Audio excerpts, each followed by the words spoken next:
guest with me, Nancy Tengler. You are kind of a financial expert. Kind of. Kind of, right? I mean, you are. That's what you are. I noticed I had gone to your website to read a little bit more about you. You're coming out with a book, Intelligent Women's Guide to Stock, and what was it, stock investing? Yeah, I brought you a copy, The Women's Guide to Successful Investing. So I want women to be smart and rich. So a lot of things happening with the stock market this week. It was a lot of ups and downs. Yeah. And then we have this whole glitch Yeah. on Wednesday, and a lot of people very worried. I know we talked about it here on News Now about, is it a cyber attack? Is it this or is it that? But the news came out this morning that it was just a glitch in software. Yeah, they'd uploaded software, a new version. It happens to all of us with our iPhones the night before, and there were a number of problems with it. And the thing is that what made it such an interesting experience is that about 5 to 10 years ago, 80% of all trading volume was done on the New York Stock Exchange. Now it's only 20%. So there really was no interruption. The average investor was able to execute trades, and I looked at the volume of all the stocks, and many of them were exceeding their normal average daily volume. So it was kind of a victory, even though it was a little scary.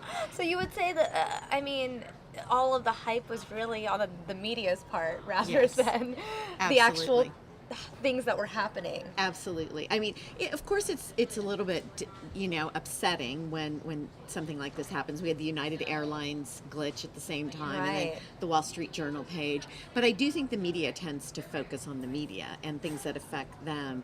The important part was that they were able to get the market open before the close, and the New York Stock Exchange does play an important role in kind of setting the closing prices. But there's so many other exchanges now, thanks to competition. Everybody was able to execute trades, and the volume was extraordinarily robust. So. By the way, for viewers watching at home, if you are in the chat room, feel free to ask Nancy any questions. I'll be periodically checking the chat window to see if you guys have any questions for Nancy as well. So I'm looking at this book, and I'll be honest, I don't invest in stocks at all. My dad is very active in that world, but to me it always felt very, I want to say risky, but people, do fairly well. Yeah. Well, I wrote the book for women because we've kind of excused ourselves from the conversation, and I'd managed billions of dollars for most of my career, and I left for a bit to go back to graduate school, and I met all these very smart women who were afraid of the stock market. We live longer, which means we're going to need more money. And so it started to bother me, and that's why I wrote the book. And I'm an investor, not a trader. If you go back to the beginning of the century, or the previous century, stocks are up about 9.2% per year, including the crash in 1929, including 1987, which was when I got into the business, and including most recently 2008.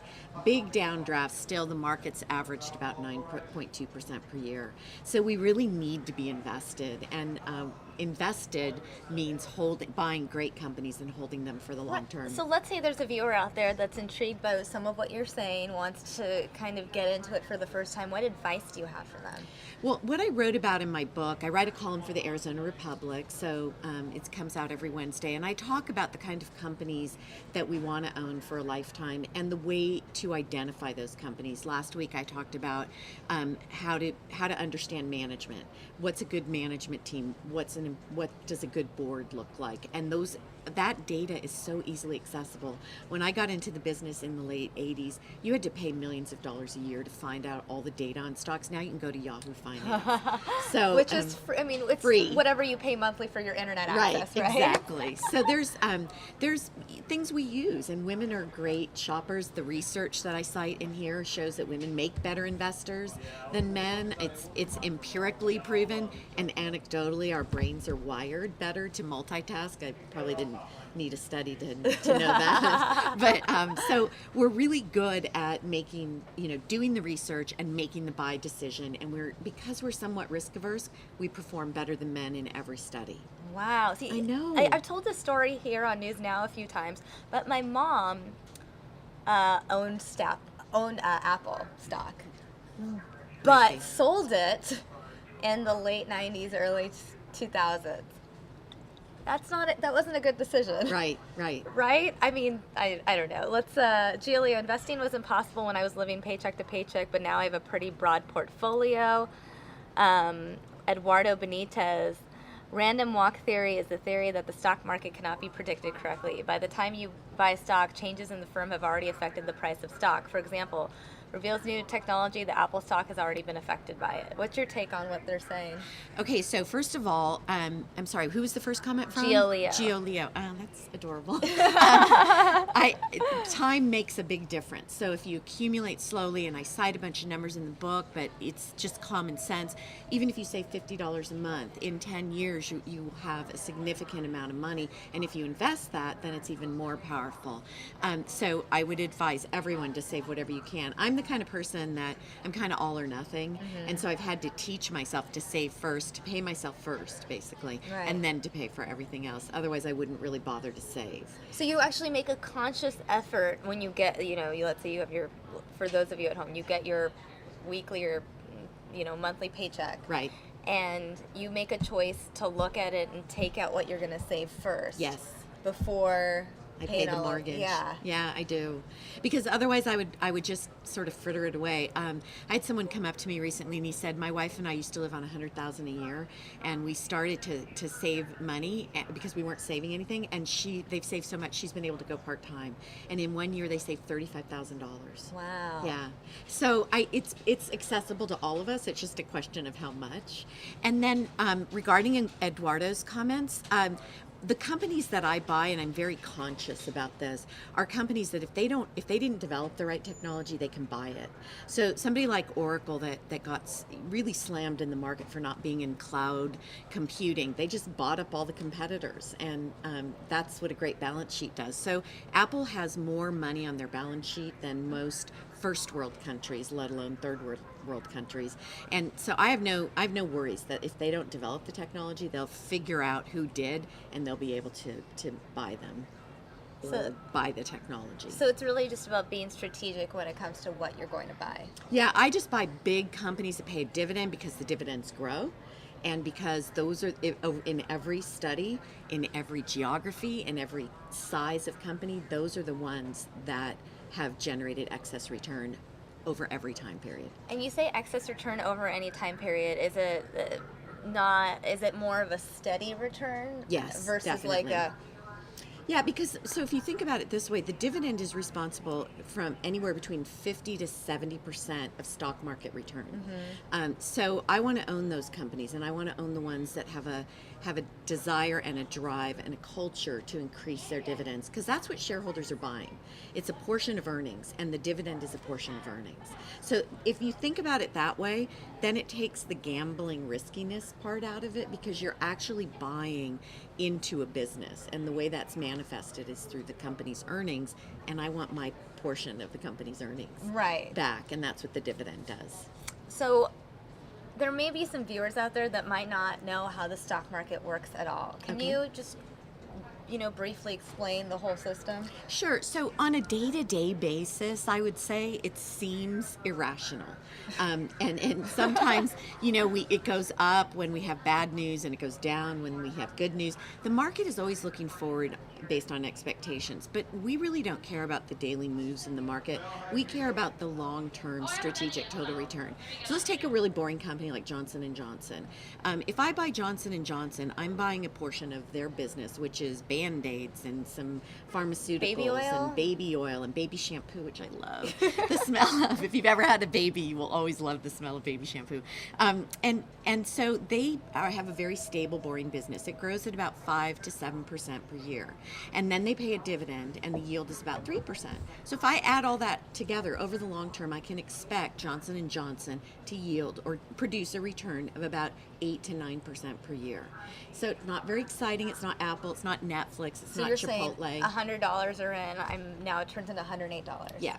And it's an average, so some years it does better, some it does worse, but we're looking for those kinds of companies that are stable, steady, that are the industry leaders and the dominant brands in their industries.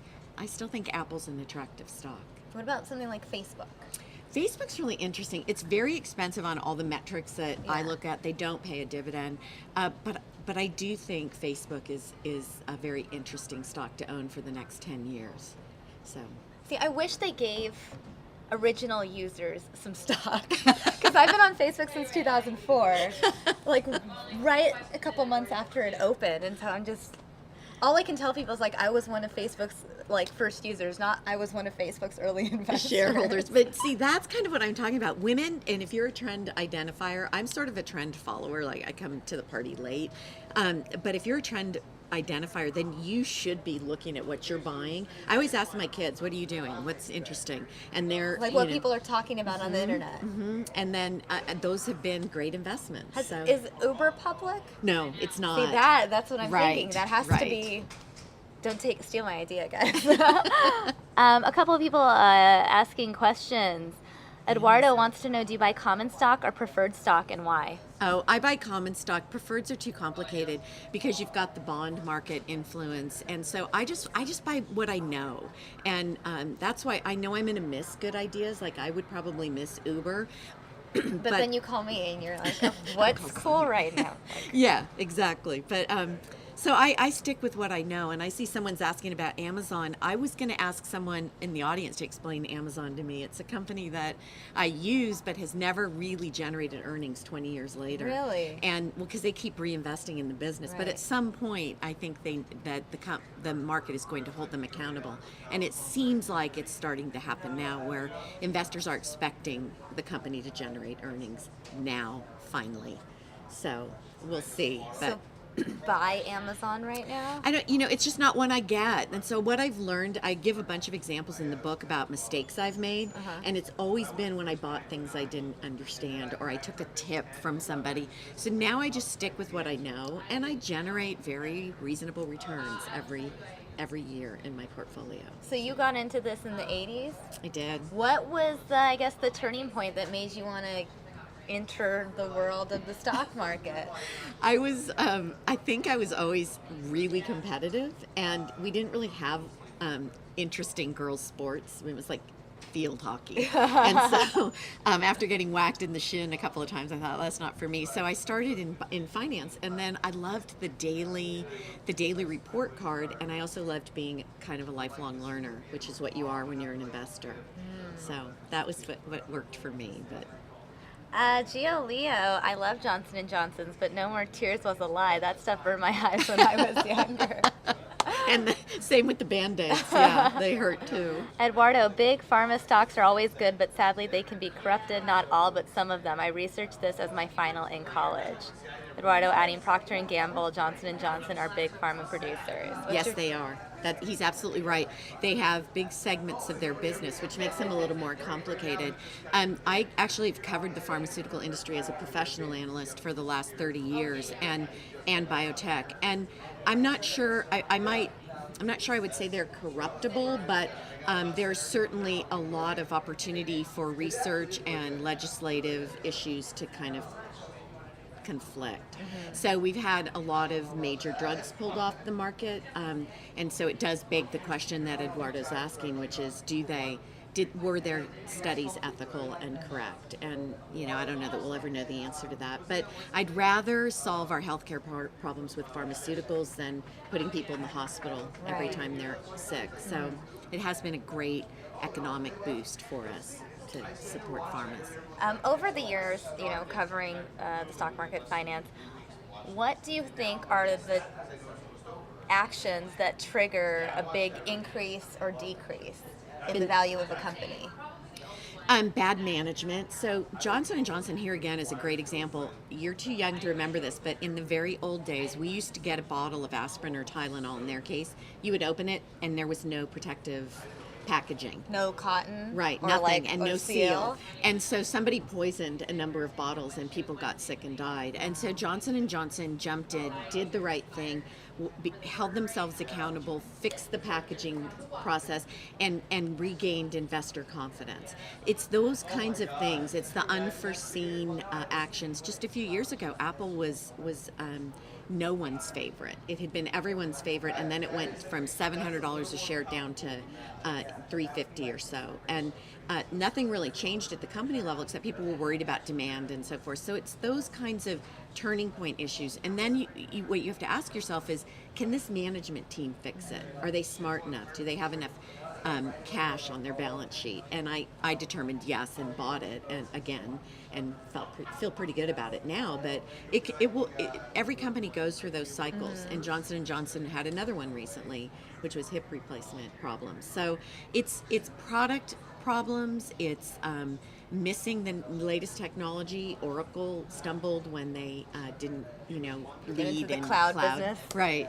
So that's really what you have to look for. Would you say how much does, I guess you could say, bad PR influence the value of a stock? For example, you talked about the incident with Tylenol. I'm sure news stations were all over this. Yeah.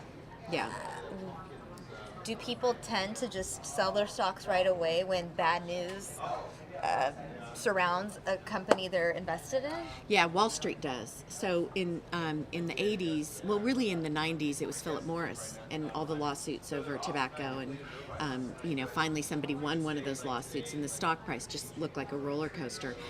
Wall Street tends to be very short-term oriented. They're more like what works for me today and tomorrow, and as opposed to what worked for me yesterday. So if there's some bad news, they sell. And that creates an opportunity for long-term investors to accumulate stocks at lower levels. But it is a game where you have to steel your nerves against short-term ups and downs. It must be exhausting to watch this on a day-to-day basis. So don't watch it every day. Look at your portfolio. In 2008, I got my brokerage statements and I just tossed them in a drawer and I never opened them because I knew I would do the wrong thing. And that's the smart way to do it. Yeah. Like, my dad actually has computer screen. Like, my childhood, I would go into my dad's office and there were just squiggly lines on computers. And I somehow knew all the names of foreign currency because my father taught me this. I still don't know. Like, it had to do something to do with stocks and investing, but we would just play this game. He would say Swiss, I would say franc. I was like 3 or 4. I think that's why I've just always been. I guess I've seen I've seen the ups and downs, and I think it's because of maybe my father's approach to the stocks that I've been apprehensive to enter that world. Yeah, and I know a lot of people that they'll call me and say, "What do you think the market's going to do today?" And I say, "I don't know." Even though I can look at the futures and see where it's going to open, I don't. That's not the game I play. I'm an investor. I'm not a gambler. I'm not a speculator. Right. I want to own great companies that I don't have to worry about every day, that I can own for a lifetime. And sometimes I get them wrong. And I found a portfolio. I'd given an interview in 2003. Sorry, wrong century. 2003, and it was 5 stocks. I found the interview in 2013, so I thought, great, I'll look at how they've done over the last 10 years. 2 did better, 2 did worse, 1 did about the same as the market. And the portfolio outperformed the stock market by 150% over the 10-year period. So you just have to be mostly right. You don't have to be always right in the stock market. That's like life. It's like, it is. We can make some dating analogies too. I know. I make lots of those on the show. I make them all the time. Rocky Balboa. Nancy, this morning my 86-year-old mother told me she was establishing a trust for each of my daughters with $10,000 each, leaving me with the power of attorney to invest it. Where should I put that money? Well, if it's all the money they have at this point, and if you're thinking about, I don't know their ages, so that always makes it a little bit difficult, but if you're thinking about it for college and you have kind of a 5 to 10 year time horizon, one of the easiest places to put it is in an S&P 500 exchange traded fund. Schwab, Vanguard, they all have them. That's what Warren Buffett just recommended for his wife. He instructed his trustee that if he dies before her, to put all her money in a Vanguard S&P 500 fund. So as much as I'd like to tell you that I've beat the market with every stock I own, I would have been just as well off if I put the money in the S&P 500. So that gives you broad market exposure, and you leave it alone. If you have a 3 to 5 year, 10-year time horizon, you're going to be in good shape. How much can you make off of that? Well, the S&P 500 going back, the number I've been citing, and I cited earlier, is about 9.2% per year on average. Okay. So not every year, and it's a lot better than you're probably getting in your money market account. or your checking account. Yeah, checking account doesn't do much. Eduardo, well, didn't the Apple stock split into a 5-for-1? I don't exactly follow the Apple stock, but I know it had a split a few months ago. It was 7-for-1. Okay. And so if you owned one share of Apple stock at $700, let's say $700 a share, you ended up with 7 shares, each priced at $100. And from that, it's gone up to about 100. Today, I think it's 122. Okay. It's been as high as 130. So there's just more shares out there. Yeah, and it's just a psychological. They did that so that they could get added into the Dow. Because it's a price-weighted index, very complicated. But anyway, that's why they did it. There's no value in splitting your stock. It just makes it easier for investors to buy it. Rocky saying Netflix just split 7-to-1. Yeah. That was probably another good company to invest in, is my guess. I mean, absolutely. I've just seen from a consumer standpoint how big Netflix has become. Yes, and they missed the technology and then they caught up. Right. And so it's one that it's been very volatile, but the trend has been really good. Right. So very, very strong performer. Is Hulu public? I don't think so. There's another one. Hulu, Uber, all trendy things that have or 4 letters. I don't know. But one more question. Let's see. I don't know. Eduardo saying, what was the name of the guy who sold his Netflix shares before it took a plunge and earned him $848 million? Carl Icahn. Pretty sure. Rachel saying, this is all too complicated. I'm glad there are women like Nancy to help me understand all of this. Oh, that's so nice. Well, Nancy, do you have any final thoughts? No, yes. Okay. I just would encourage not just the women, but everyone to set aside some money, open a brokerage account. You can do it with a couple $100 at TD Ameritrade, Schwab, wherever, and just start setting it aside and investing. My kids both have portfolios they invest, and they saved some of their college money, and my son just bought a house and he's 27 and he doesn't make a lot of money. So wow, yeah, that's amazing. Well, thank you so much for joining me here on News Now. I am going to put up this screen right here while I walk Nancy out. And Nancy, since I have this up, you explain the numbers on the screen. We see that the Dow is up it's up 218 points, or 1.25%. That's good. That's a good thing. Very good. All right, thank you. Thank you.